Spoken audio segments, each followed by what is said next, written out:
All right, let's jump right in. We're going to talk about something that so many of us have been told our whole lives to be, well, ashamed of. It's this thing, this behavior that feels totally automatic, maybe even necessary, but the world is constantly telling us to just stop it, to hide it. I mean, does that sound familiar? Sit still, stop fidgeting.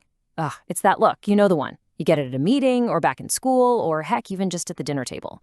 And inside you've got this intense, restless energy buzzing through you. But everyone's reaction is to just shut it down. And so you do, right? You freeze up, you force your body into this painful stillness, and you're left just thinking, what is wrong with me? But what if that's completely the wrong question? What if all that fidgeting, that pacing, that pen clicking, what if it isn't a flaw at all? What if it's actually one of the most brilliant, most sophisticated tools your brain has to regulate itself, to help you survive? So let's start there. Let's talk about that pressure, that constant, lifelong command to just be still. Because for so many of us, this is the physical reality. It's this constant internal battle against your own nervous system. You learn how to mask, to put on a performance of a version of yourself that makes everyone else comfortable, even if it's creating this silent, raging storm inside of you. So what is this thing we're talking about? Let's actually give it the proper name it deserves and maybe a little respect too. It's called stimming. It's short for self-stimulatory behavior. And look, the most crucial part of that definition is right at the end, for self-regulation. This isn't just some random twitch. Nope, it's your body's very intentional and actually highly effective strategy to manage its own internal state.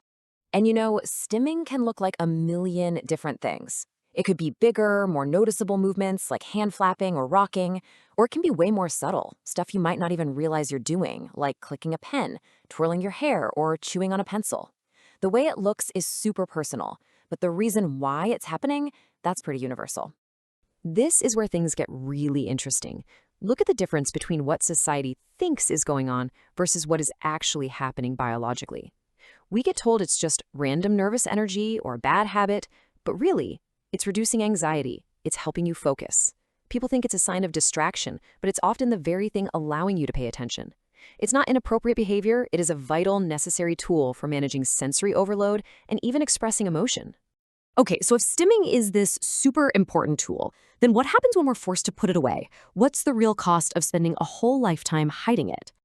Well, it creates this really devastating cycle. It starts with these unwritten social rules that demand stillness. So what do? We learn to mask our stems. But here's the thing, that need to regulate yourself. It doesn't just disappear. It just goes underground. It gets pushed down, hidden from view. And that is when the real damage starts. I love this idea of the energy going underground. It's such a powerful way to put it.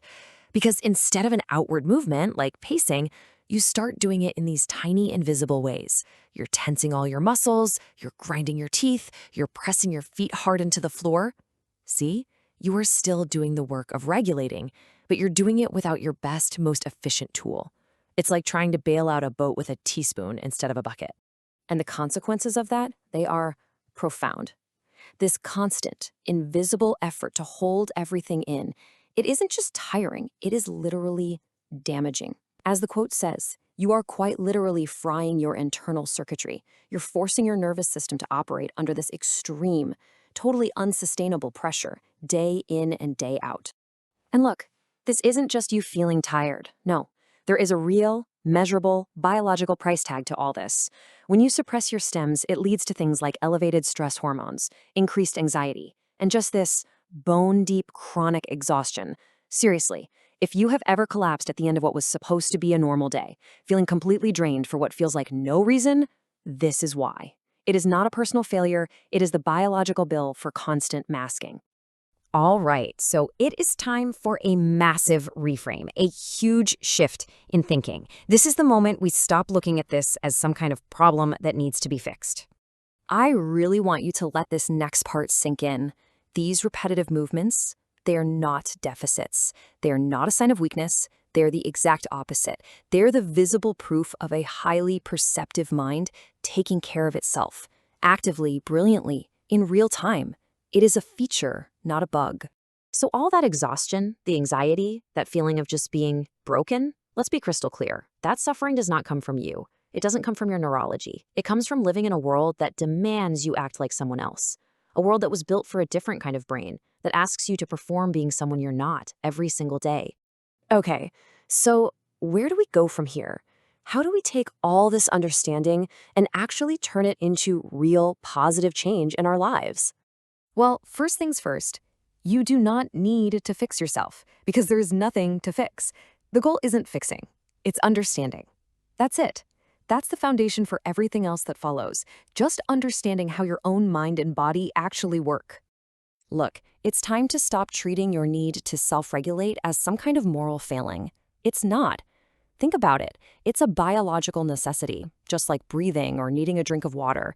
It has absolutely nothing to do with your character or your willpower. It's time to finally let go of all that shame, because it was never yours to carry in the first place. So, what's the path to recovery look like? It's actually pretty simple. First, you just have to acknowledge that your need to self-regulate is real and it's valid. Second, and this is a big one, stop apologizing for your movements. Stop saying sorry for the ways your body is literally just trying to keep you safe. And third, start protecting your peace and your energy.